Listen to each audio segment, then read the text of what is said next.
Boa noite, irmãos. Boa noite aos amigos também que estão nos acompanhando aí pela internet.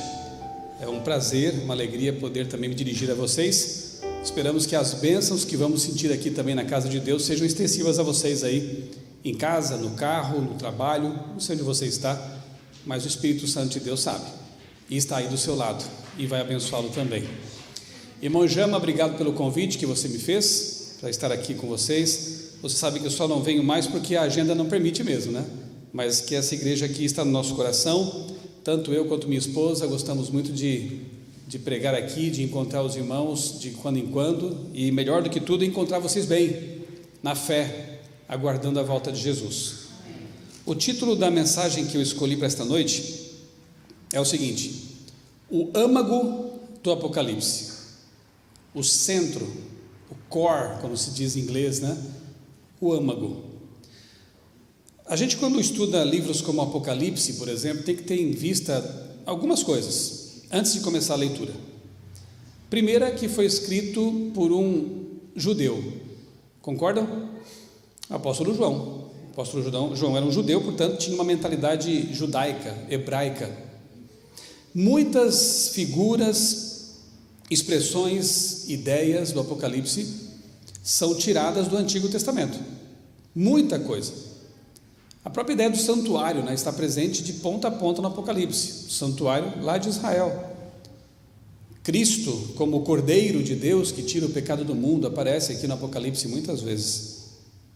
Segundo, foi escrito em grego, isso também é importante, um grego bem simples, porque João era um homem simples, era um pescador, e um homem que amava profundamente a Deus.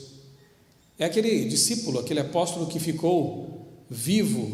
A gente brinca dizendo que os demais morreram de morte matada, né? E João morreu de morte morrida, porque ele morreu de velhinho. Aqui no Apocalipse ele tinha já perto dos seus 100 anos. Então, ele ficou como testemunha ocular de Cristo quando esteve aqui na terra. Ele sai dali de Patmos, ele é libertado pelo imperador que sucedeu aquele que o prendeu, e vai morar em Éfeso, e fica lá, escreve o Evangelho, depois do Apocalipse, interessante isso, né? Escreve as 3 cartas. No Evangelho ele começa de forma tão bonita, dizendo que no princípio era o Verbo, e o Verbo estava com Deus, e o Verbo era Deus, num grego que também não deixa dúvidas, dessa afirmativa de que Jesus é Deus. No Apocalipse ele fala a mesma coisa, ao dizer que Jesus é o Alfa e o Ômega.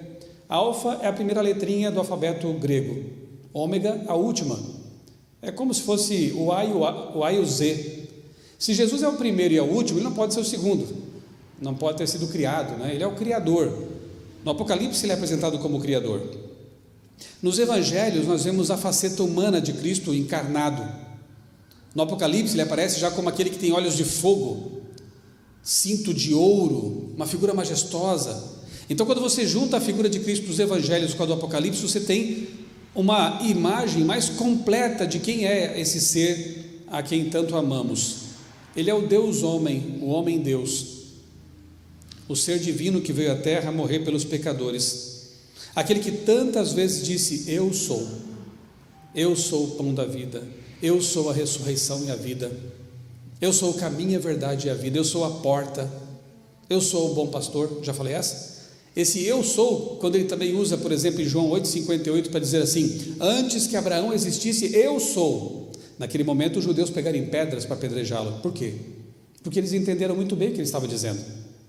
Esse eu sou no grego é o ego eimi, faz referência ao eu sou lá de Êxodo 3,14, quando Deus se apresenta para Moisés e diz: diga para o povo, né, para Moisés, para o faraó, que o eu sou está te enviando. Ali o hebraico é Anihu, é a correspondente do ego eimi no Novo Testamento.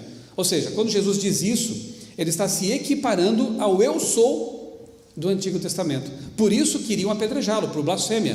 Se não fosse ele Deus, realmente, pelas leis daquele tempo, ele mereceria apedrejamento, blasfêmia. Mas se ele é Deus, ele pode falar isso tranquilamente. Como também ele pode orar como orou lá em João 17: Pai, glorifica-me contigo com aquela glória que eu tinha contigo antes de haver mundo. Seria muito estranha uma oração como essa proferida por um simples profeta. simples, entre aspas, mas ser humano. Seria estranha uma oração dessa proferida por um sábio, um filósofo, um revolucionário, como querem alguns hoje em dia. Mas se ela partiu dos lábios de Deus, em pessoa, aí faz todo sentido. Aqui era a glória que eu tinha contigo antes de o mundo existir, porque ele participou da criação. Na criação estavam lá o Pai, o Espírito estava lá, porque diz que ele pairava sobre a face das águas, e esse verbo pairar no hebraico é rahab, que é usado unicamente para um ser vivo, não para uma força, uma energia, né?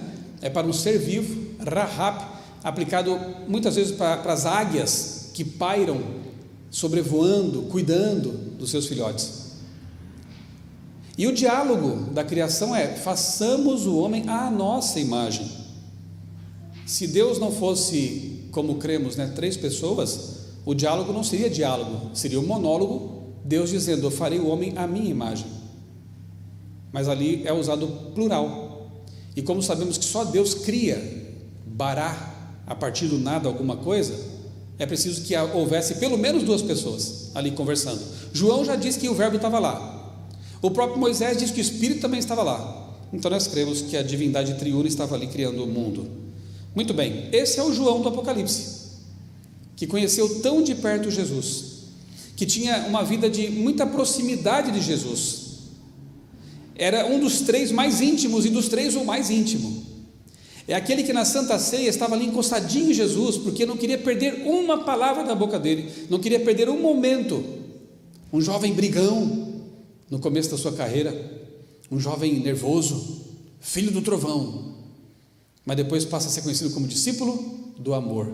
João é uma pessoa que nos traz esperança, concordam? Quantos de nós não somos também às vezes meio filhos do trovão? Quantas vezes temos que pedir perdão para uma pessoa, para o cônjuge: querida, me perdoa, eu fui meio ríspido agora. Quantas vezes o filho do trovão se manifesta em nós também? Mas se Deus pôde transformar aquele jovem no discípulo do amor, eu creio que nós também podemos ser transformados. Amém. Qual é o segredo? Não é segredo, na verdade, né? Proximidade de Jesus, andar com Jesus todos os dias, oração constante, leitura da Bíblia, amar Jesus de todo o coração. Se assim fizermos, seremos também discípulos do amor. Esse é o João, autor do Apocalipse. E por isso eu entendo que o Apocalipse não é um livro só de pragas e destruição. Não, ele já começa dizendo: bem-aventurado aquele que lê, ouve e guarda as palavras desta profecia. Começa com uma bênção, com uma bem-aventurança. Então não é um livro só de coisas ruins, é que ele não doura a pílula, como a Bíblia nunca faz, ela não fica mascarando a realidade. Haverá coisas complicadas, o futuro infelizmente não é promissor para a humanidade, nós sabemos que as coisas vão piorar antes de melhorar definitivamente, então a Bíblia não fica mascarando a realidade. Por outro lado, ela também fala de esperança, e ela termina Apocalipse 21, 22, falando do novo céu e da nova terra. Sim, a nova terra que nós herdaremos, a nova terra que é mencionada nas bem-aventuranças do monte lá, quando Jesus fala assim: os mansos herdarão o quê? A terra. Que terra? Esta aqui não, a terra recriada, aquela que vai passar pelo processo purificador do fogo. Pedro fala disso, Apocalipse fala disso, a terra recriada. Por isso que João falou assim na Apocalipse 21, né? E vi novos céus e nova terra, nos quais habita a justiça, habita o amor, habita a paz. O lobo vai brincar com o cordeiro, o leão vai comer pasto com o cordeiro, as crianças poderão brincar até com serpentes e não haverá problema. Está tudo previsto lá na frente, né? Mas antes de chegar à frente, algumas coisas vão acontecer, estão acontecendo. Na verdade, o Apocalipse é um livro, aqui precisa entender um pouquinho uma coisa importante. São 3 escolas basicamente de interpretação profética. A chamada escola futurista, como diz o nome já, né? Joga tudo para o futuro, acham que as coisas vão acontecer só lá no futuro, né? Geralmente são os irmãos dispensacionalistas, pentecostais, que têm essa visão mais futurista. Tem também aqueles que adotam a escola de interpretação profética preterista, o nome já diz, né? Tudo já aconteceu.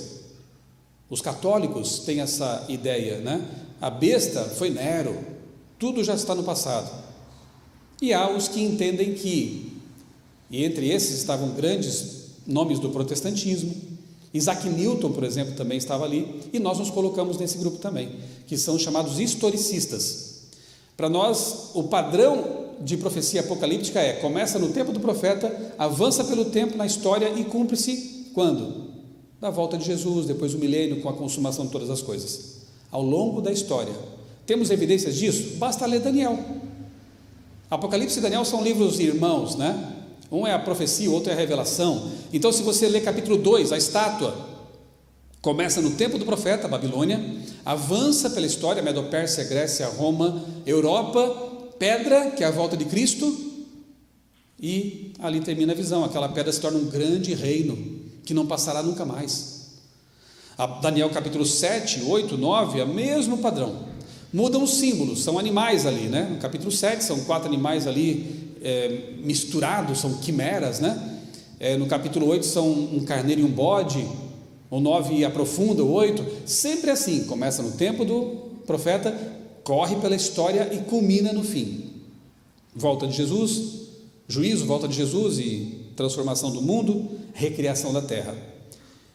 Apocalipse não é diferente, ele trata de eventos do tempo de João, avança pela história de modo tremendamente maravilhoso, detalhado, e se cumpre, Apocalipse 21, 22, com a volta de Jesus, milênio e nova terra, a consumação de tudo. Nós, adventistas, adotamos essa escola de interpretação historicista, porque, convenhamos, é a única que faz sentido. Jesus se referiu, por exemplo, no tempo dele, século I, ao abominável da desolação como sendo um evento futuro. Isso tinha que ver com Roma, a destruição de Jerusalém, a usurpação do ministério sacerdotal de Cristo pelo romanismo, a igreja romana. Isso estava no futuro para Cristo. Então não é um personagem do passado, como alguns querem colocar aí, Antíoco Epifânio e talvez alguns outros nomes, né? Não faria sentido. O historicismo faz sentido. Apocalipse, assim como outros livros e capítulos, textos bíblicos, ele tem uma estrutura chamada quiástica. O que é isso? O que é um quiasma? Isso vem da letra grega X. Então você pensa, imagina um X, você tem duas linhas aqui, onde elas se cruzam, é bem no meio, né? Ali é o âmago, ó, a pista que eu estou dando aqui do título do sermão, o âmago do Apocalipse. O Apocalipse tem esse formato de quiasma. Como é que funcionava? Veja, cultura judaica. João não era um escritor do século 21 aqui no Brasil. Geralmente ele escreve assim, né? Começo, meio e fim. A nossa estrutura mais grega é assim, né? Começo, meio e fim. Os hebreus usavam frequentemente essa estrutura de quiasma para destacar o que era mais importante no centro. Então é assim, a introdução e a conclusão têm relação, estão relacionadas. O que vem em segundo lugar combina com o penúltimo. O que vem em terceiro combina com o antepenúltimo. E assim vai, até chegar no centro, no miolo. O miolo sempre era a mensagem mais importante a ser transmitida. Isso é muito interessante. Essa forma, né, da literatura hebraica. Alguns poemas são feitos assim também, enfim. Quando a gente lê os Salmos, por exemplo, parece que não faz muito sentido, né? Porque são letras de músicas. Mas não rima como a gente rima no Brasil. Não, porque não é assim que funcionava. Na mentalidade hebraica de tantos séculos atrás, eles usavam outros recursos literários. Quando queriam dar ênfase a alguma coisa, não tinha lá o sublinhado, não tinha o bold, né? O grego não tem acento, não tem vírgulas, ponto e vírgulas, mas eles tinham outros recursos literários. E esse quiasma era um deles. Quando a gente analisa o Apocalipse das extremidades para o núcleo, onde está o âmago? Onde está o miolo, aquilo que é o mais importante? Apocalipse 12, 13, 14, está ali. E o que a gente encontra nesse miolo? Vamos ver? Se o Apocalipse é um livro tão importante, e sempre foi, mas agora é muito mais, porque ele revela realmente as artimanhas de Satanás, ele aponta para o desfecho da história, e Ellen White mesma diz que nunca na nossa história como igreja deveríamos estudar tanto quanto agora Daniel e Apocalipse. Então, mesmo que eu enfatizasse ao máximo aqui, eu seria ainda, seria uma ênfase fraca ainda. Temos que estudar Daniel e Apocalipse. Apocalipse é tão importante, então eu quero saber qual é o centro da mensagem apocalíptica, porque ali está realmente a coisa mais importante do que João escreveu. Vamos analisar essa noite então esses 3 capítulos? Vá lá, Apocalipse 12. Quem está em casa aí também, se quiser abrir a Bíblia conosco, ou acessá-la, no celular, no seu dispositivo eletrônico. O importante é ter o texto agora na frente dos olhos, porque nós vamos agora tentar dissecar esses 3 capítulos. Claro que eu não vou lê-los inteiros, porque senão a gente ficaria aqui até meia-noite, mas eu quero pelo menos destacar alguns pontos essenciais. Primeira coisa, você perceberá que esses 3 capítulos, o 12 e o 13, falam de perseguição, falam de adoração, falam de escolhas, falam de um povo que segue o caminho errado e um povo que quer ficar fiel a Deus. Não há meio termo. E mostra que no centro de tudo está a questão da adoração. Satanás começou no céu uma rebelião que tem que ver com adoração. Vocês vão me adorar? Como ele quis que Jesus fizesse no deserto, lembra? Vocês vão me adorar? Vão seguir o meu governo? Ou nós vamos seguir o governo de Deus e adorar unicamente a Deus? Essa é a grande escolha, é a grande questão. E as decisões que tomamos diariamente têm que ver com essa questão, adoração. A quem adoramos? A quem seguimos? Apocalipse 12 começa assim, vamos lá?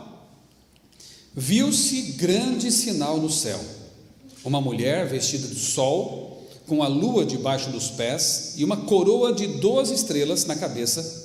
A mulher estava grávida e gritava com dores de parto, sofrendo tormentos para dar à luz. Só um detalhe, essa coroa aqui, a palavra grega aqui é Stéphanos, é aquela coroa de louro que os vencedores das Olimpíadas recebiam. Portanto, essa mulher, que simboliza, claro, que outra coisa, não é uma mulher simplesmente, assim como o dragão não é um dragão, é Satanás, ela representa alguém ou um povo que é vencedor sobre o dragão. Aliás, deixa-me fazer aqui, eu vou fazer algumas pausas de vez em quando, eu não resisto, mas eu poderia dizer que o Apocalipse é o grande spoiler da história. Quando você, por exemplo, lê um livro ou assiste a um filme em que o mocinho, ou a mocinha lá, os heróis da trama estão apanhando, estão sofrendo, estão se angustiando, mas você já sabe, porque já te contaram que no final eles vencem, você fica aliviado, você fica tranquilo. Eu sei que ele vai apanhar bastante, mas no final ele vai vencer, vai dar tudo certo. O Apocalipse é mais ou menos isso. Ele mostra que o povo de Deus vai ser perseguido, ele mostra que vai chegar um momento que não vamos poder comprar nem vender, já vamos chegar a esse ponto. Fala de uma marca, de uma falsa adoração, de prisões, até derramamento de sangue. Mas também fala que no final, mesmo aqueles que morrerem têm a esperança da ressurreição. Fala que no final o Cordeiro vence o dragão e os seguidores do Cordeiro vencem com ele. Então, ainda que nos tirem a vida ou a liberdade, e parece que não está muito longe de coisas assim acontecerem, fique tranquilo, faça como Paulo e Silas, cante na prisão, anjos de Deus vão estar lá com você, assim como estiveram com Paulo e Silas e outros mais que também sofreram pelo Evangelho. Lembre sempre do spoiler, quando as coisas, agora está mais ou menos tranquilo ainda, mas quando as coisas complicadas começarem a acontecer, lembre-se do Apocalipse como spoiler, vai dar certo no final. Se não deu, é porque não chegou no fim ainda. Então vai dar certo, entrega teu caminho ao Senhor, confia nele, e o mais ele fará. O objetivo da profecia é justamente esse: filhos, não desanimem, porque no sentido macro tudo já está traçado, no sentido micro, na nossa vida, ainda podemos tomar decisões, ainda há aqueles que se perderão e se salvarão, ou serão salvos, porque a liberdade no sentido micro nos pertence, mas no sentido macro não tem jeito, você não vai mudar a história que Deus já traçou, que é a eternidade no novo mundo. Isso vai acontecer, a volta de Jesus em glória e majestade vai acontecer, queira você ou não. Faça o que você quiser fazer da sua vida, você não vai mudar esse anúncio macroscópico da história, vai acontecer. Então meu apelo essa noite aqui para vocês e para você também, é que no sentido micro da sua história, da sua vida, seja sábio, Coloque sua vida nas mãos do vencedor. Fique do lado do povo vencedor. Mas quem é? Calma, já vou chegar lá. O Apocalipse revela. Então essa mulher que tinha uma coroa de vitoriosa, ela é perseguida pelo dragão, esse símbolo de Satanás. Ela estava grávida, pronta para dar à luz. Aí no verso 3 a gente lê assim: viu-se também outro sinal no céu, e eis um dragão grande, vermelho, com 7 cabeças e 10 chifres, e nas cabeças 7 diademas, símbolo de poder, né, de governo. A sua cauda arrastou a terça parte das estrelas, anjos do céu, as quais lançou para a terra. Então o dragão, Satanás, ele cria uma rebelião e consegue ainda enganar 1/3 dos anjos, fazendo com que eles também sejam expulsos do céu. Pecaram contra o Espírito Santo, então não havia mais lugar para eles lá. E o dragão se deteve diante da mulher que estava para dar à luz, a fim de devorar o filho quando nascesse. Ela deu à luz um filho homem, que há de governar todas as nações, com cetro de ferro. E o filho da mulher foi arrebatado para junto de Deus e do seu trono. Quem é esse filho? Não há dúvidas, né? Jesus. A mulher, porém, fugiu para o deserto, onde Deus lhe havia preparado um lugar para que nele a sustentassem por 1260 dias. E você já sabe, eu não vou poder entrar em detalhes assim muito minuciosos, senão o tempo não permite mesmo. Se você tiver dúvidas, ou você que está em casa tiver dúvidas sobre esses detalhes, sobre o Apocalipse, peça um estudo bíblico. Aqui tem instrutores bíblicos, e perto da sua casa deve ter uma igreja adventista também. Procure um ancião da igreja, um pastor da igreja, diga: olha, o pastor Michelson lá no culto disse que eu posso pedir um estudo bíblico, mas é claro, e é gratuito. Então procure a igreja mais próxima de você, a igreja adventista mais próxima de você, e pergunte, peça, porque aqui eu não tenho tempo de detalhar as coisas. Como por exemplo, o conceito de que em profecia apocalíptica, um dia vale um ano. Então na verdade aqui nós não temos 1260 dias, nós temos 1260 anos, o que faz com que abandonemos a ideia de que essa mulher pudesse ser uma mulher comum, porque ninguém vive mais de 1000 anos, né? Não agora, pelo menos, não nesse nosso tempo. Então essa mulher simboliza na verdade a igreja de Deus, ao longo da história, o povo de Deus. E de fato Jesus veio do povo de Deus, que naquele tempo era o povo judeu. Ele nasceu como um judeu, ele foi perseguido pelo Império Romano, usado pelo dragão. O dragão tentou matá-lo, não conseguiu, porque ele foi morto, mas ressuscitou e foi para o céu, e está no santuário celestial nesse momento. Então quando o dragão, percebendo que não conseguiria destruir o filho, passa a perseguir a mulher, e por 1260 anos essa perseguição foi cruenta, terrível, e Deus teve que manter a mulher oculta da visão das nações, dos povos. Era uma igreja perseguida. No outro texto diz que ela tinha que profetizar vestida de pano de saco, que é um símbolo de humilhação, de perseguição, Apocalipse 11. Mas ela existia, esse povo existia. Os teólogos entendem que esse período de 1260 anos começa em 538, quando Justiniano, o imperador romano, permitiu à igreja romana perseguir, matar, prender, o que ela quisesse fazer, ela tinha autoridade estatal para fazer. Grave essa informação, porque no futuro essa cena, essa imagem, ela volta. Então por 1260 anos, ou seja, 538 a 1798, que é o fim dos 1260 anos, esse poderio religioso estatal agiu de forma desenfreada pelo mundo. Inquisição, cruzadas, fogueiras e por aí vai. É só estudar a história, né? Ok, mas o que acontece em 1798, para finalizar essa profecia? Eu vou chegar lá, tenha calma aí. Bem, avancemos aqui. Outra coisa que é importante ter em vista quando estudamos o Apocalipse, ele está cheio de flashbacks. Como assim? João está descrevendo uma cena, lá no futuro, de repente ele interrompe e vai para o passado. Sabe aqueles filmes que falam assim, 5 anos antes, depois 10 anos depois? O Apocalipse é tipo assim, ele tem avanços e retrocessos, o tempo todo. É importante saber disso para não se confundir. Aqui mesmo veremos isso, quando chegarmos ao capítulo 14, daqui a 2 horas, espero que menos, nós vamos perceber que João está narrando uma cena celestial, os remidos na glória, e de repente ele volta no tempo, e fala da mensagem que os remidos contaram aqui na terra enquanto estavam pregando o Evangelho. Assim é o Apocalipse, ele vai e volta, vai e volta. Aqui tem um desses agora, quer ver? Ele contou do dragão que foi expulso, que perseguiu Jesus, que perseguiu a mulher, e por 1260 anos, que nos leva até 1798, e aí de repente no verso 7, ele volta no tempo de novo, e ele fala: então estourou, eu estou usando aqui a Nova Almeida atualizada, ok? Pode mudar um pouquinho algumas palavras aí, né? Então estourou a guerra no céu. Miguel, que nós cremos com base bíblica que é Jesus Cristo, Miguel, inclusive o nome Miguel quer dizer aquele que é como Deus, o próprio nome já revela a natureza desse ser, não era um anjo simplesmente, assim como Jesus na terra era um homem para se relacionar com os seres humanos, no céu ele é um anjo para se relacionar com os anjos, ele sempre foi o verbo, ele sempre foi aquele que se relacionou com os seres criados, é a voz do arcanjo que os mortos ressuscitam, 1 Tessalonicenses capítulo 4, anjos não ressuscitam mortos, só Deus, mas Paulo diz que é a voz do arcanjo, Miguel, que os mortos ressuscitam, ele não pode ser apenas um anjo. Então voltemos ao texto.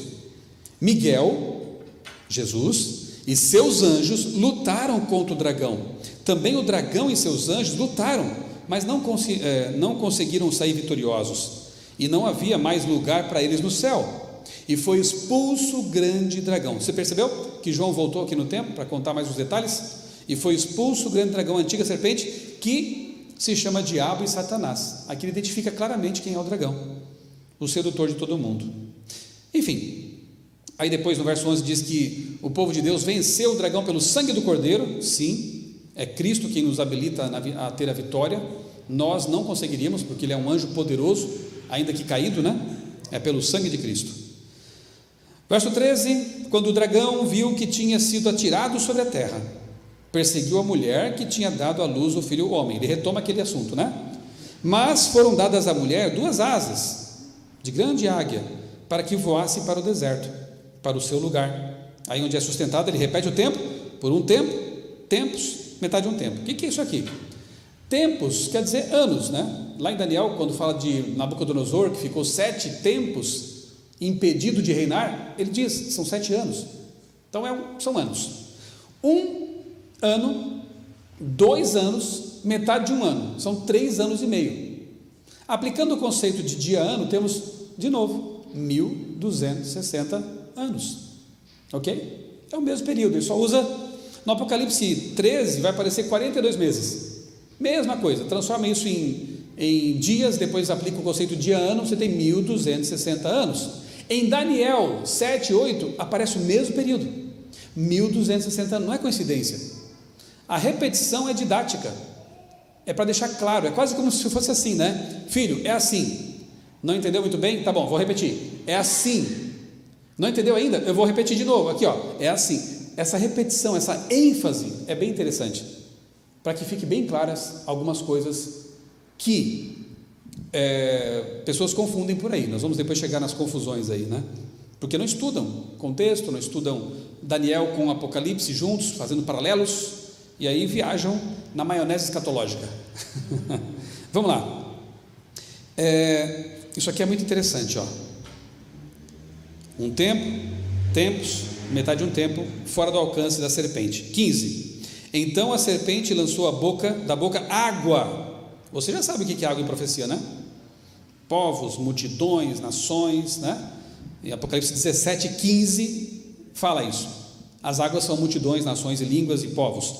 A boca abriu para lançar água, como um rio atrás da mulher. Perseguição, muita gente perseguindo o povo de Deus, a fim de fazer com que ela fosse arrastada pelas águas. Mas a terra, interessante isso, porque Apocalipse 13 vai falar da besta que surge da terra. A terra socorreu a mulher, abriu a sua boca e engoliu o rio que o dragão tinha lançado de sua boca. Então, algum local interessante, despovoado, terra, protegeu o povo de Deus que estava sendo perseguido pelos povos, num local muito povoado que era a Europa. Ali está a sede onde nasceu o romanismo, né? Quem seria essa nação? Esse território vazio, terra é oposição a águas, Se águas são povos, multidões, nações, terra é um local despovoado onde não há multidões, não há nações. Qual foi o território do mundo que na mesma época em que, vou dar um spoiler que é inevitável, do capítulo 13, em que o papado recebe uma ferida mortal, ao mesmo tempo na história, uma nação começa a surgir querendo liberdade de consciência, liberdade de culto. Ali os pais peregrinos que vieram no Mayflower, aquele navio lá da Inglaterra, os protestantes, os puritanos puderam cultuar a Deus, quiseram fundar uma nação sem papa e uma nação livre. Qual é? Estados Unidos da América, sem dúvida. 1796 é a data, 2 anos antes apenas do fim dos 1260 anos, já havia um local preparado para receber a mulher. Isso é muito interessante. E por um bom tempo ele se comporta assim, uma nação de liberdade, democracia. Pena que as coisas vão mudar. Apocalipse 13 está chegando aí, calma, estamos no 12 ainda.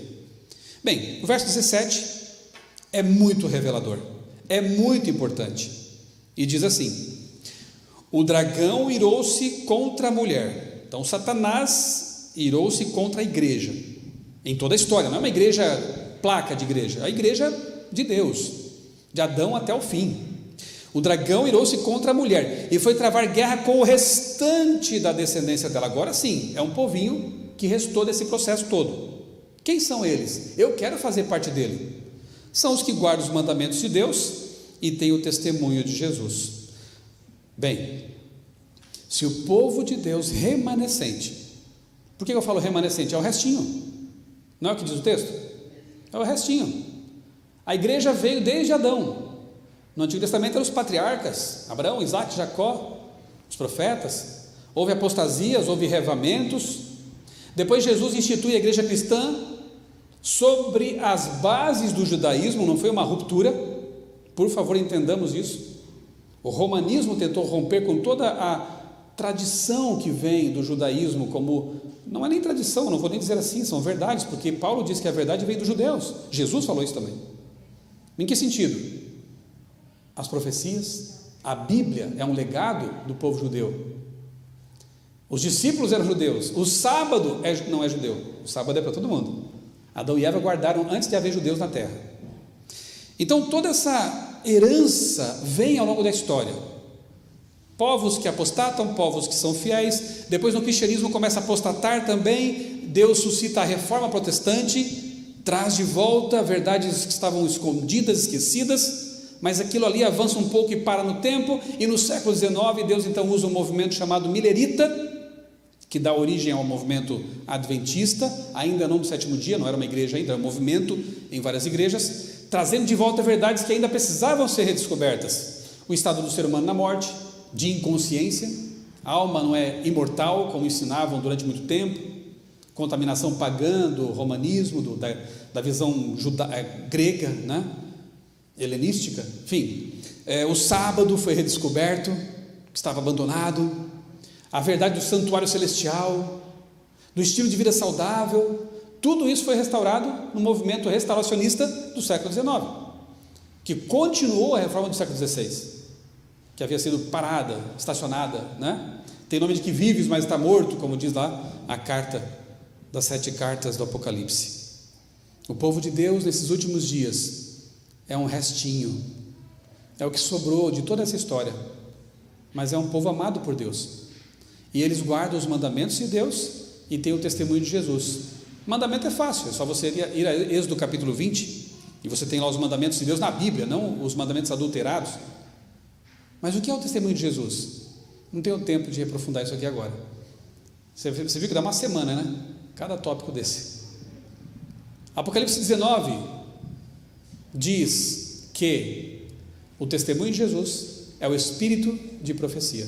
19:10 é o espírito de profecia. Então essa igreja, esse remanescente, tem 2 coisas que o identificam basicamente. Tem outras coisas, basicamente são obediência aos mandamentos de Deus, que são eternos, e o dom profético.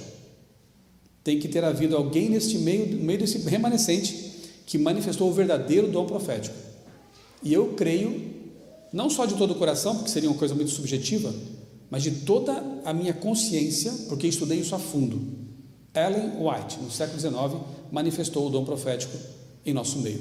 Amém. Louvado seja Deus, porque eu consigo identificar na Bíblia quem é o povo remanescente. Não estou dizendo com isso que os que não pertencem ao remanescente estão perdidos. Não sejam pessoas que Deus ama e que também terão acesso à graça salvadora de Cristo. Não é isso que eu estou dizendo. Mas estou dizendo que Deus tem um povo especial, que tem uma missão especial. Quantos estão falando dessas coisas hoje em dia? Me digam. Aliás, em nosso meio já se levantam alguns lobos vestidos de ovelha querendo nos impedir de falar essa mensagem profética, trazendo um evangelho açucarado, trazendo mensagens humanistas, trazendo teologias de fora que não tem nada a ver com o nosso contexto, teologias limitadas, socialmente condicionadas, que ensinam que os primeiros capítulos da Bíblia, Gênesis 1, 2, 3, são mitológicos. Portanto, você não pode extrair dali o conceito de família, de sábado e outras coisas mais. O diabo não é tolo, ele é esperto. Ele tentou destruir esse livro sagrado ao longo da história, queimando, destruindo, perseguindo, não conseguiu, nunca vai conseguir. Então o que ele faz? Ele tenta no meio da igreja tirar a fé das pessoas nesse livro. Ele começa a relativizar a palavra de Deus. Ela tem que ser atualizada. Como assim, meu amigo? A Bíblia ela é imutável, ela é a palavra infalível de Deus, a nossa crença número 1 como adventistas. Pega lá o Nisto Cremos e leia a crença número 1.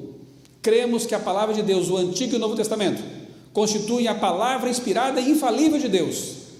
Se você é adventista, você crê nisso. Se você não crê nisso, sinto muito, mas é complicado você se chamar de adventista, porque essa é a crença número 1. Todas as demais 27 estão fundamentadas nessa. Se você não crê que esse livro, essa coleção de livros, é a palavra inspirada e infalível de Deus, que toda a escritura é inspirada por Deus, você não pode mais fundamentar nada aqui em cima. Tudo passa a ser relativo. Aí fica fácil de ideias humanas, evangelho social, humanista, evolucionista, marxista e por aí vai, outros istas, possam ser adotados, porque você solapou o fundamento. Mas não dá para chamar de adventista isso não, gente. Aí tem que procurar outro caminho, outra fé, igreja, filosofia que se encaixe nas suas ideias, porque se você é um adventista do sétimo dia, você necessariamente tem que crer nisso.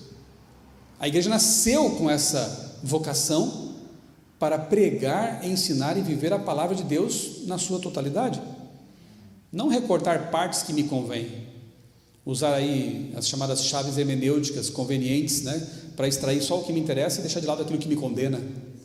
Não é assim que funciona, não deveria ser assim. Jesus foi muito claro tantas vezes: nunca lestes as Escrituras? Ou errais não conhecendo as Escrituras? Ou, começando por Moisés e por todos os profetas, explicava-lhes o que a seu respeito constava em todas as Escrituras. Jesus, nosso Salvador, Senhor e Deus, ele encarava a Bíblia desse jeito, toda ela inspirada. Paulo tinha a mesma visão. Eu vou pensar diferente? Posso pensar, mas não sou mais um cristão remanescente. Sou qualquer outra coisa, menos um cristão remanescente. Posso ser um feminista, um marxista, um evolucionista, um espiritualista, mas não um adventista. Muito bem, avancemos aqui. Capítulo 13, temos chão pela frente ainda. Você me dá mais uma meia hora aí, Jamal?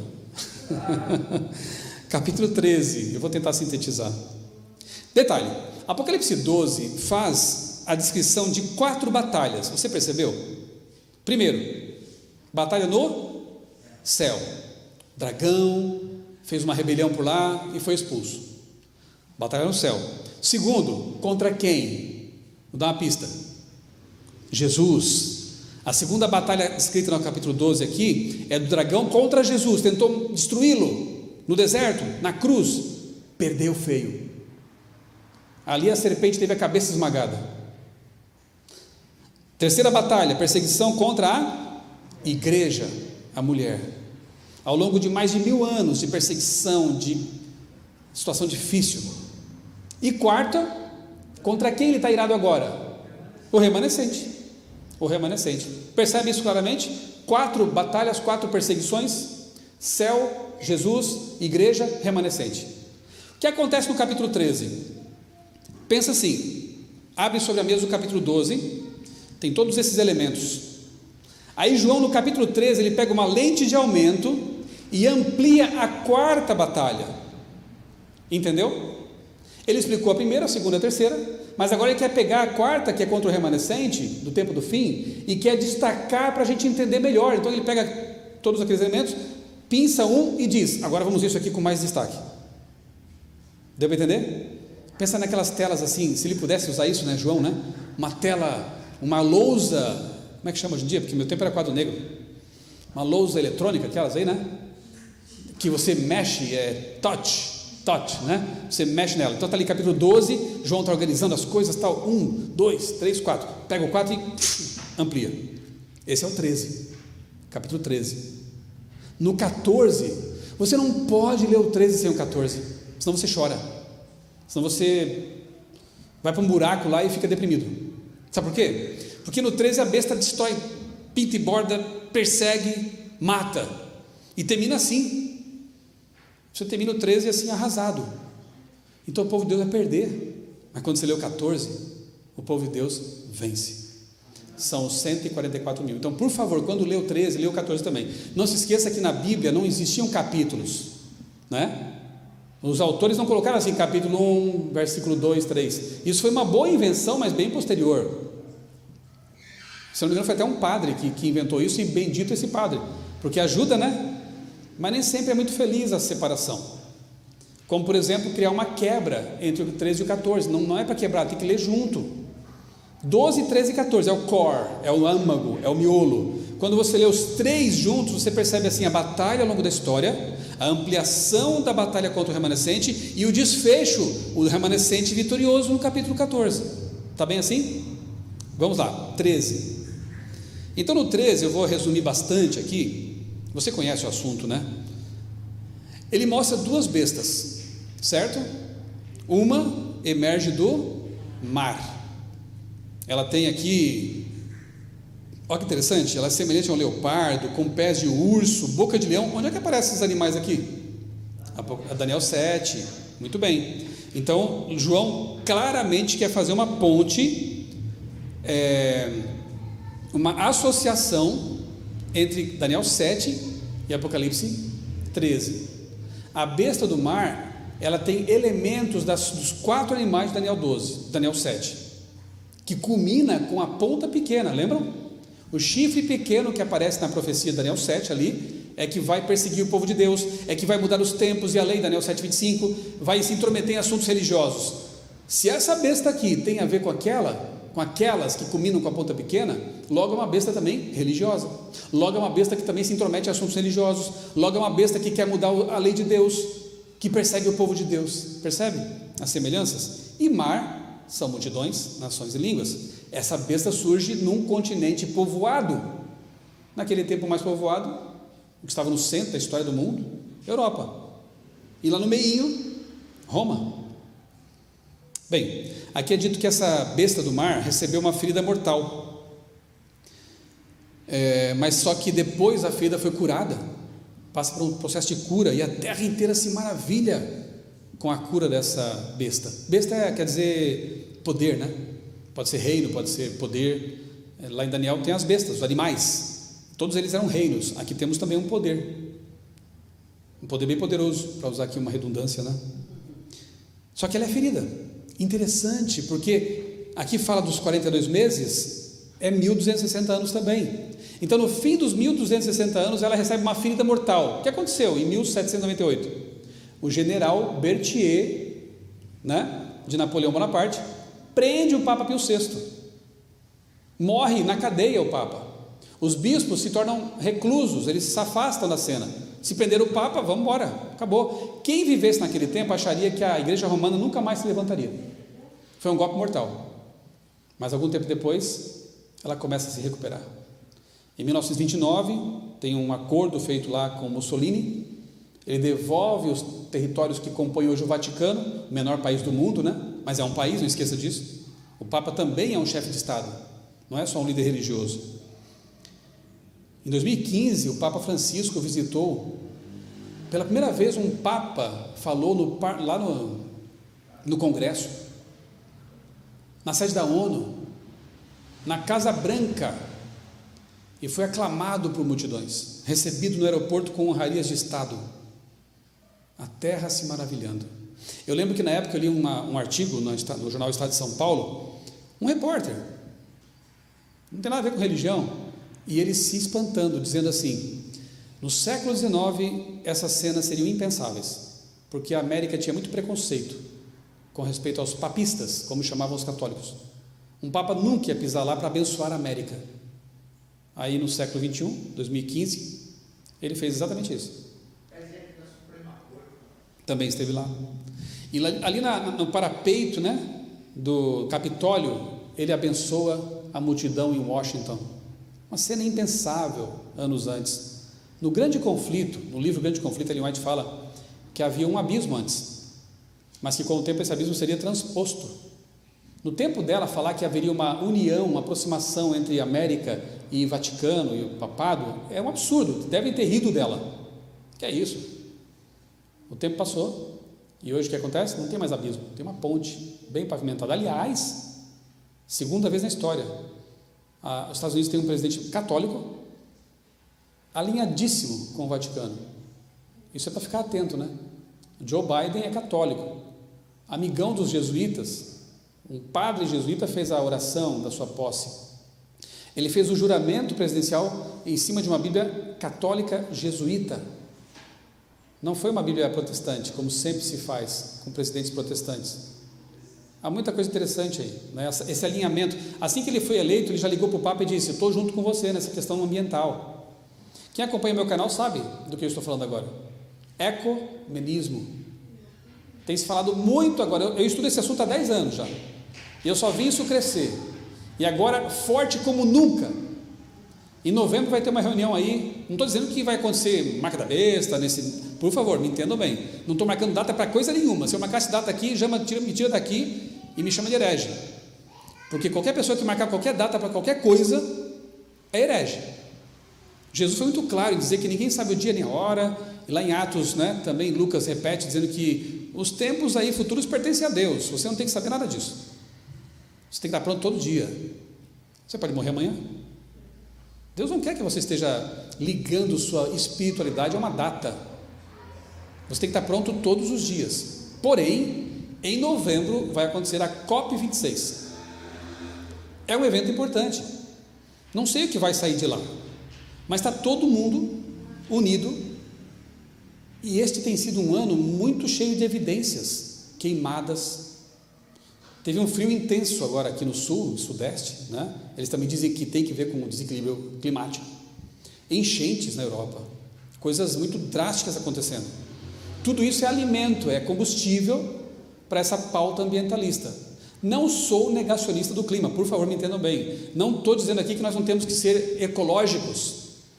Os adventistas têm que ser os mais ecológicos do mundo, na verdade, porque Deus nos deu como mordomos a terra. Nós somos criacionistas.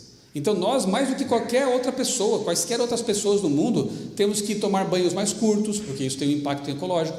Não podemos jogar papel no chão. Temos que cuidar o quanto pudermos do meio ambiente, porém, sem a ilusão de que vamos salvar a terra. Não vai ser salva, ela está com seus dias contados, mas podemos preservá-la. Eu sempre comparo com o nosso corpo, né? Se Jesus demorar um pouco mais, eu vou envelhecer. Já estou envelhecendo. Eu já tive cabelo. Os processos aí de entropia estão acontecendo o tempo todo conosco, né? Mas é por causa, agora porque eu sei que eu vou envelhecer e eventualmente vou morrer, eu não vou mais cuidar da saúde, não vou mais praticar exercício, não vou mais pedalar minha bike, não vou mais comer de forma mais natural possível? Claro que não. Enquanto aguardo o fim ou a minha morte, eu quero ter a melhor saúde possível para pregar o evangelho, para ser um bom pai, para ser um bom cristão e para ter uma mente clara. Esse é o propósito. Então é semelhante à questão climática, tá bom? Nós não somos negacionistas do clima, mas percebemos que há interesses por trás disso. Eu não vou nem entrar na questão da vacina porque é muito chata, polêmica e tem dado até briga na família. Mas assim, uma coisa é uma coisa, outra coisa é outra coisa. Uma coisa é a doença, ela existe, não dá para negar.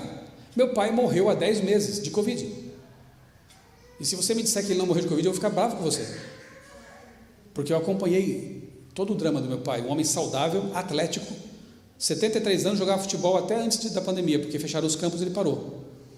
Ele jogou futebol profissional quando jovem, fazia exercício o tempo todo, tinha mais preparo físico do que eu.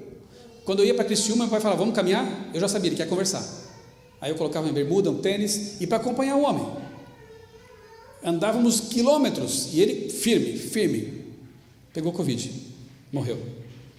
Então, esse assunto me deixa muito triste quando pessoas minimizam o problema, ou quando querem relativizar o problema. Ele existe. Vacina é um assunto também delicado, não deveria ser, mas é. Existe isso. Porém, autoridades têm se aproveitado do assunto e estão fazendo coisas que são, na minha ótica, um ensaio para coisas maiores que virão. Estão restringindo liberdades, estão já perseguindo pessoas, ok? Estão tirando a liberdade individual das pessoas, obrigando coisas que em tempos anteriores eram estranhas, eram impensáveis. Não vou julgar aqui se são necessárias ou não, mas é um ensaio. Gostaram do que estão fazendo. Lá adiante, quando chegar o tal do domingo climático, o que vão fazer, certo, né? Passaporte climático, lockdown climático. Estão falando muito já do domingo verde, tá? Isso aí não é mais novidade, né? Tudo que a gente falava aí há 10 anos está agora no auge da coisa. E em novembro, tudo isso vai estar na mesa de discussões. Que medidas vamos tomar? O que faremos, já que o mundo está chegando a um ponto de não mais haver retorno? Se não fizermos nada urgentemente agora, o mundo vai aquecer mais do que deveria e haverá cada vez mais tragédias climáticas. Eu questiono a questão mais antropogênica, né? Será que é o ser humano que é ocupado tanto assim por tudo isso? Ele tem sua culpa, porém, e Apocalipse diz que Jesus virá para destruir os que destroem a terra, então de fato o ser humano estaria destruindo a terra. Mas também não esqueçamos de que Ellen White diz que Satanás, ele estudou os laboratórios da natureza e vem usando o seu poder, tanto quanto Deus o permite, para causar o quê? Furacões, ciclones, saraivadas, destruição, terremotos. Ele tem uma hoste de anjos poderosos aqui que podem fazer estragos muito grandes. E à medida que os ventos são soltos, você sabe disso no Apocalipse também, os 4 ventos, né? Ou seja, o poder restritivo do Espírito Santo vai sendo retirado da terra, não dos servos de Deus, porque Jesus prometeu estar com eles todos os dias, até quando? Até a consumação da história. Mas da terra esse poder vai sendo retirado. Aí Satanás tem mais liberdade de ação, e nós veremos cada vez mais catástrofes acontecendo, e essas catástrofes dão justificativa para atitudes ditatoriais. A besta vai pintar e bordar nesse momento. E é quando a gente lê aqui, por exemplo, né, no verso 11 do capítulo 13, que diz assim: vi ainda outra besta emergir da terra, tinha 2 chifres, parecendo um cordeiro, parecia Jesus. Estados Unidos, quando nascem, tem essa ideia de liberdade, cristianismo, né? Parecia um cordeiro, mas falava como um dragão. Vai agir como Satanás depois. Começa tudo bem, que maravilha, democracia, mas no final vai agir como dragão, perseguição, opressão. E vai dar o que? Poder, exerce toda a autoridade da primeira besta, o romanismo, né, o papado, na sua presença, e a segunda besta faz com que a terra e seus habitantes adorem a primeira besta. Qual? Aquela que tinha uma ferida mortal e foi curada. Então os Estados Unidos, que identificamos como sendo a segunda besta, nasce no local despovoado, América, vai dar o poder que ele adquiriu com o tempo, especialmente após as 2 guerras mundiais, desponta como potência mundial incomparável, e nem me venha falar de China, porque ainda não tem comparação. Mas vai passar. A profecia não fala isso. Se China for passar Estados Unidos, Jesus volta antes. Ou a China cai, como a ex-União Soviética caiu também. Como vai ser? Não sei. Mas eu creio na profecia. A profecia diz que haverá apenas 2 potências como bestas. o papado romano e os Estados Unidos da América. Fora disso, é especulação. O que vai acontecer com a China? Não sei, Deus sabe. Porque nos anos 90, quando eu me converti, me tornei adventista, eu tinha lá 19 anos, era um pouco confuso ainda, porque havia um pouco antes 2 blocos, né? Rússia, ou União Soviética, e Estados Unidos. E muita gente falava, tá vendo, a profecia não vai se cumprir, porque tem 2 potências e o Apocalipse fala de uma só. Cadê a União Soviética? Acabou. O Muro de Berlim caiu em 89, o bloco todo lá ruiu, né, nos anos 90, no começo dos anos 90, acabou. Assim é a profecia, ela é infalível, irmão. É uma cena que aconteceu nos anos passados, história daquele chinês famoso. Sim, na Praça Celestial, né? A gente pode até especular que vai acontecer alguma revolução popular ali, que eles não vão suportar mais a maneira que eles são tratados. E ruim todo sistema, porque Ou então uma crise, como a gente imagina que vai acontecer, uma crise econômica mundial. A China é a fábrica do mundo, né? Tudo é made in China, né? Até a meia que você sorteou, acho que deve estar, é americana, mas vai ver lá a etiqueta, né? Se houver uma crise em que os países não possam mais comprar deles, acabou a China. Acabou, desemprego vai pegar feio, são bilhões de pessoas para ser alimentadas, então alguma coisa vai acontecer, uma crise geral vai acontecer. Ellen White fala antes da apostasia nacional haverá realmente uma decadência, né? Nos Estados Unidos também, enfim. Aqui fala também, no verso 15, e foi-lhe concedido poder para dar a vida à imagem da besta, para que também a imagem da besta falasse e fizesse morrer. Então aquela besta medieval dos 1260 anos volta no tempo do fim. Haverá um poder religioso que perseguirá o remanescente. Fazer morrer, decreto de morte, percebeu? Inconcebível, né? Nosso tempo, um decreto de morte, está no Apocalipse. Fazer morrer quem? Quem não adorar a imagem da besta. E a todos, os pequenos e grandes, ricos e pobres, livres e escravos, faz com que lhe seja dada certa marca na mão direita ou na testa, para que ninguém possa comprar ou vender, senão aquele que recebe a marca, o nome da besta ou o número do seu nome. Então haverá um decreto de morte e um decreto que tem que ver com o selo, uma marca. O que é a marca da besta? É triste ver na internet tanta gente viajando, porque não leem a Bíblia direito. Quer um exemplo? 2 exemplos. Tem gente que não vai para a praia por causa do Apocalipse.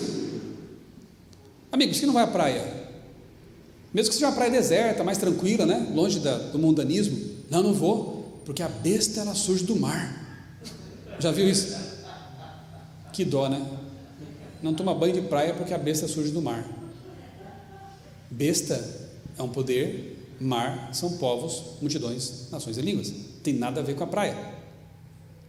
Outros diziam, quando houve o atentado terrorista World Trade Center, que agora em setembro faz 20 anos, quem diria, irmão Jama, que 20 anos depois o Talibã voltaria ao cenário? Terrorismo vai voltar a acontecer. Terror, medo. Fundamentalistas, isso tem um dia eu falo sobre isso aqui. Quem são os fundamentalistas e quem não são os fundamentalistas, estão sendo chamados de fundamentalistas, injustamente. Estude sobre isso. Quem diria, 20 anos depois a história parece que deu um retrocesso, né? Tudo voltou. Quem é mais velho aqui, os jovens, não sei se, né, tem essa experiência, mas eu assisti ao vivo, ali as torres ruindo. Teve gente na época que disse, olha aí, é o cumprimento de Daniel capítulo 8. Como assim? Porque lá mostra um carneiro com 2 chifres, são as 2 torres. Eles são quebrados ali em Daniel 8, então as torres foram quebradas. Não tem nada a ver. É só você ler o capítulo 8 inteiro, lá na frente, o anjo diz para Daniel o que são aqueles chifres, o que é aquele carneiro, o que é o bode. A Bíblia responde. O carneiro são os reis da Pérsia, da Média e da Pérsia. O bode é a Grécia, o chifre notável é o seu rei mais destacado, Alexandre. Não precisa interpretar, é só ler. Agora vem aqui dizer que a marca da besta, quando eu me converti, estava na moda o código de barras. Sabe o código de barras? Nos anos 90 diziam que a marca da besta era o código de barras. Passou. Aí começaram a dizer que não, agora é um chip. Sabe aquele chip que eu colocar na mão aqui? Por enquanto não colocaram ainda, né? Mas é um chip que vai ser colocado na mão direita. Eu colocava até na esquerda, não tem nada a ver. E tinha que colocar na testa também, ninguém põe na testa, porque ali fala que é na testa e na mão. Só vale a mão direita então, quando eles querem. Então, é um chip na mão. Passou, parece, né? Porque agora estão dizendo que a vacina que tem chip dentro da vacina torna você uma antena 5G. Amigos, chip nem passa na agulha, né? Estão dizendo que eu vou morrer daqui a 24 ou 48 meses, porque eu tomei a vacina da Pfizer. Eu quero estar vivo em 2023 e vou querer que todo mundo que disse que eu ia morrer se retrate. Porque mesmo que a vacina fizesse mal, eu tenho um Deus todo-poderoso. E se Ele não quiser que eu morra de Covid ou de vacina, não vai deixar morrer. Eu estou fazendo meu papel de cidadão, eu convivo com pessoas em público, eu faço palestras para muita gente. Se eu morasse no meio do mato, ficasse isolado, eu nem podia ter o direito de ficar dizendo, né, está errado aí, né? Mas se eu morasse no meio do mato e comesse só comida orgânica, porque na verdade os agrotóxicos são mais cancerígenos, são mais perigosos até do que algumas vacinas, tá? Então se eu morasse no meio do mato, comesse só comida orgânica, eu podia ter alguma moral para dizer alguma coisa. Mas eu sou um pregador e vou ficar até o fim, até onde Deus me mandar pregar. Se tiver que ser preso, eu vou ser preso. Mas eu quero pregar para as multidões, para as pessoas. E eu tenho que ser responsável socialmente. Não quero ser vetor de nada. Gente, eu fui uma vez pregar no Equador, tive que tomar vacina para ir para lá. Febre amarela e outras. Missionários que vão para a África tomam um monte de vacinas. É obrigatório. Então não vou pregar, eu vou ficar só em casa. Ok, você é livre, mas eu não vou deixar que isso me impeça de pregar. 2023, se Jesus não voltar, eu vou voltar aqui, João, então, vou dizer, estou aqui, mas eu espero que ele volte antes, quem sabe. Bom, eu nem vou entrar nesse mérito, porque isso aí como eu falei, a gente perde até amigo e parente. Esse assunto está muito complicado. É uma pena que o nosso povo esteja se metendo nessa questão, que não é a nossa questão, não é para nós isso. Deixa para ser perseguido na hora certa e pelo motivo certo, que vai ser por causa da marca da besta. Tá, mas se a marca da besta não é o código de barras, não é o chip, não é a vacina, o que é? Ora, o que é Apocalipse é o livro dos contrastes. Você tem o cordeiro e o dragão, você tem o povo remanescente e o povo que segue a besta, você tem o Cristo e o anticristo. Se tem a marca de Deus, tem a marca da besta. Vamos então identificar a marca de Deus para saber o que é da besta, porque a da besta é a oposição, é a contrafação. O que é o selo de Deus na Bíblia? Não tenho tempo de aprofundar, mas vai lá, diga um texto. Ezequiel 20, bom texto. Isaías 8,16, também é um bom texto. O que dizem? Sela a lei no coração dos meus discípulos. Ezequiel 20, santifique os meus sábados, pois servirão de sinal entre mim e vocês. Resumindo, o sábado é o selo de Deus na Bíblia. O selo continha informações básicas sobre a autoridade que selava, o nome, o cargo, a jurisdição onde ele atuava. E se você ler os 10 mandamentos, porque Isaías diz que está na lei o selo, então você vai na lei e lê todos os mandamentos. Qual dos mandamentos tem essas 3 coisas? Identifica a autoridade, o nome dela, identifica o cargo dela e a jurisdição dela. É o 4º mandamento. Eu já vou facilitar para vocês. É o mandamento que é tido como memorial da criação. Você guarda o sábado por quê? Porque em 6 dias criou Deus os céus, a terra, o mar e tudo que existe. Toda vez que você guarda o sábado, você está reconhecendo que Deus é o Criador. Toda vez que você dá as costas conscientemente para o sábado, você diz o seguinte: não quero saber desse Criador. Eu prefiro o mandamento que foi criado por seres humanos, porque o domingo é isso. Começou com Constantino, endossado pelo papado e ao longo da história adotado até por protestantes, porque os protestantes ficam numa situação bem complicada. O católico ainda pode pegar o catecismo e dizer assim: eu creio que o Papa é infalível, que o Papa ele tem autoridade sobre a Bíblia e eu guardo porque o Papa mandou. Beleza, você é coerente pelo menos, como católico. Agora um protestante querer inventar alguma desculpa bíblica, não encontra, né? Eu sempre digo assim, está aqui a chave do meu carro, tá? Não é novo, mas está aqui, tá? Eu dou o meu carro agora para quem encontrar na Bíblia um verso que diga assim: Deus mudou o sábado para o domingo, Jesus trocou a observância do sábado para o domingo. Está aqui, ó. É só pegar depois do culto. Você acha que eu sou louco? Você não vai achar. O sábado permanece do Éden à nova terra. Isaías, na parte final do livro, que é a parte apocalíptica, diz que na nova terra nós vamos continuar guardando o sábado. Os discípulos, após a morte de Cristo na cruz, continuaram guardando o sábado. No ano 70, Jesus viu profeticamente seus filhos fiéis guardando o sábado. E por aí vai. Aqui no Apocalipse, o povo remanescente guarda os mandamentos de Deus. E os de Deus só tem esses, não tem outros. Então, se o sábado o selo de Deus, o antisselo de Deus, que é a marca da besta, só pode ser o quê? Pode ser uma pedra? Uma vez que a marca de Deus é um dia da semana, o selo da besta pode ser uma pedra? Pode ser um chip? Pode ser uma vacina? Claro que não. Não faz sentido algum. E outra coisa, pensa comigo.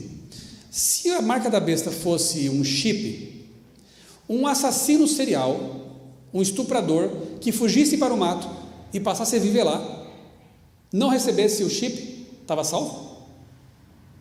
Porque quem receber está perdido. Ou então uma senhorinha humilde, cristã, fervorosa, recebe o chip porque ele vai ser um novo RG, vai facilitar a vida em muitos aspectos, porque ela recebeu aquele chip de forma ignorante até, ela está perdida? Deus é assim? O teu Deus é assim? O meu não. Marca da besta e selo de Deus tem a ver com adoração. Por isso, a marca de Deus só pode ser aplicada na testa, que simboliza escolha, lóbulo pré-frontal, decisão consciente. A marca da besta é na testa ou na mão, porque alguns até não estão nem aí para o Papa, mas vão seguir a onda, a multidão, as conveniências humanas, trabalho, estudo, não perder emprego, mão direita. Mas a de Deus é só na testa, porque você aceita ou não aceita. Marca da besta, lembra que eu falei sobre o núcleo do Apocalipse? É a adoração. Tudo tem a ver com a adoração. Adora a besta e o poder por trás dela, que é Satanás, ou adora a Deus. O sábado aponta para Deus, adoração verdadeira. O domingo aponta para paganismo, sol, Sunday e poder humano.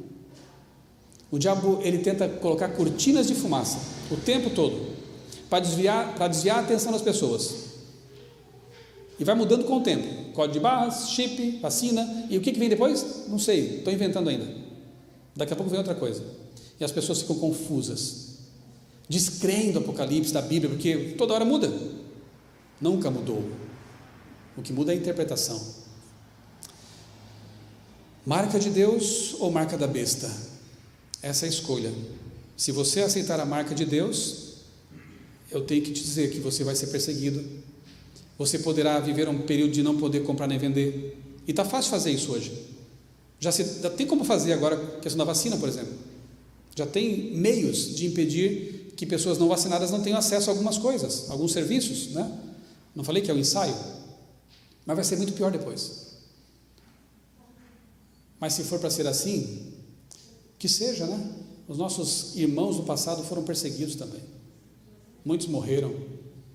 E eu repito, que nós possamos ser como Paulo, né? Para mim, morrer é lucro, porque a minha coroa já está garantida. Amém. Não julgo haver alcançado, mas uma coisa eu faço, esquecendo do que para trás fica, avanço para o alvo, para o prêmio da soberana vocação. Amém. Ele tinha certeza da salvação, por isso não tinha medo. Ok? E aí termina o capítulo 13, como eu falei, com esse gosto amargo na boca. A besta destruiu, perseguiu, matou, e acabou aqui? Graças a Deus não. O 14 começa assim, muda a página, muda a cena. Ele avança para o futuro e diz: olhei, é outra visão, tá? Olhei, e eis o Cordeiro, que ele estava em pé sobre o monte Sião. Com ele estavam 144 mil, sabemos que é um número simbólico, né? Que tinham escrito na testa o nome do Cordeiro e o nome de seu pai. Ouvi uma voz do céu com o som de muitas águas, poderosa, som de trovão. A voz que eu ouvi era como de arpistas quando tocavam as suas harpas, era poderosa e melodiosa. Entoavam um cântico novo diante do trono, diante dos 4 seres viventes e dos anciãos. Eles já estão na glória, salvos. Ninguém podia aprender o cântico senão os 144.000 que foram comprados da terra. Estes são os que não se imacularam com mulheres, igrejas, doutrinas erradas, porque são virgens, se mantiveram puros na doutrina pura, não ideologias, mas verdades. Eles seguem o Cordeiro por onde quer que ele vá. São os que foram comprados dentre todos os seres humanos, desde os tempos de Adão até o fim. Primícias para Deus e para o Cordeiro, e não se achou mentira na sua boca, não tem mácula. Apenas uma correção, né? A grande multidão é composta por pessoas desde Adão até o fim. Os 144.000 serão as pessoas que estarão vivas por ocasião da volta de Jesus. Esse é um povo especial nesse sentido. Não são melhores do que ninguém, não são mais poderosos, mais santos do que foi Abraão, do que foi João, do que foi João Batista. Não, todos são salvos pela graça de Cristo, mas é um povo especial porque viveu até o fim as últimas coisas. Não sei se aqui na igreja estará alguém lá, poderá ser o caso de aqui dentro ter alguém que estará vivo na volta de Jesus. Você vai fazer parte então dos 144.000. Outros Deus sabe que não suportariam e vão dormir antes. Tem muita gente adormecendo neste momento. Será que não é misericórdia de Deus? O meu pai, eu creio que ele morreu salvo. Ele não era adventista, mas na última hora, antes de perder a consciência, eu creio que ele teve um encontro com Jesus, pessoalmente. Ele falou coisas que nos fazem crer que aconteceu. E eu disse para minha mãe: mãe, nós oramos pelo nosso pai, pelo meu pai, por quase 30 anos. Para quê? Para que ele se convertesse, não foi, mãe? Então tenha esperança, mãe, porque Deus atendeu a nossa oração. Eu queria batizar meu pai? Queria. Minha mãe queria ir para a igreja com o pai? Queria. Mas Deus é soberano.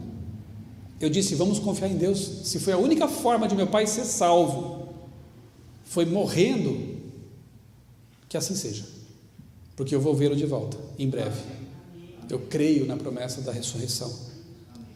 Então não sei o que vai ser de nós, mas uma coisa eu sei: coloquemos nossa vida nas mãos do Deus poderoso, do nosso Deus Criador. Aí João faz um flashback, e eu vou parar por aqui, quando no verso 6 ele fala assim: vi, aí já é uma outra visão, você percebe? Sempre que ele fala ouvi, muda o capítulo, muda a cena.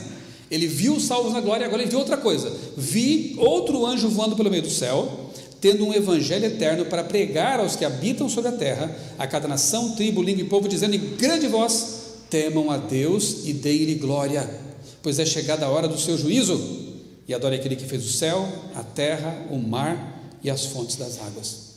Um trecho que é tirado de Êxodo capítulo 20, versos 8 a 11. Lembra-te do sábado. Por quê? Porque em 6 dias fez o Senhor os céus, a terra, o mar. A mesma fraseologia, João pega de lá, porque ele quer dizer o seguinte: olha, a última mensagem para este mundo, e você que está me ouvindo agora, presta atenção. Vai parecer loucura o que eu vou falar agora, vai parecer teoria da conspiração, mas quando acontecer você vai lembrar do que eu estou falando. Haverá um decreto dominical. Os preparativos para isso podem ser essas questões ambientais. No meu canal no YouTube tem muita coisa sobre isso, procura lá, ecumenismo. Haverá uma imposição de um dia de guarda, anota aí, porque quando acontecer você vai lembrar. E haverá um povo proclamando que o verdadeiro dia de guarda é o sábado, porque é o memorial da criação. Um povo pregando que o juízo de Deus está se processando e vai acabar logo, o fim do juízo, que terá o fim real mesmo após o milênio, com a destruição de Satanás, é o juízo de retribuição. Então, quando começar a acontecer uma agitação sobre a questão dominical, a mídia vai começar a abordar esse assunto, saiba que você tem pouco tempo para se arrepender, aceitar Jesus como seu Salvador e se unir ao povo remanescente, porque é esse povo que vai vencer afinal. Antes de Cristo voltar, haverá um povo sobre a terra pregando essa mensagem, e eu quero fazer parte desse povo, quero continuar fazendo parte desse povo, porque esse povo já existe. Quantos aqui nesta noite querem fazer parte ou continuar fazendo parte do remanescente de Deus que vai pregar essa mensagem salvadora para o mundo. Amém. Louvado seja Deus. Que Deus nos dê forças para enfrentar o que vem por aí. Que Deus nos dê clareza mental para entender as profecias que nos mostram o caminho. E que nós possamos compreender que no âmago do Apocalipse está a questão da adoração. Ou adoramos a Deus, o Cordeiro de Deus, ou a besta e o poder que está por trás dela. Não há meio termo. O muro já pertence a Satanás, como dizem, né? Não dá para ficar ali. Temos que tomar a decisão final, total, definitiva, de fazer parte do povo de Deus que está pregando essa mensagem.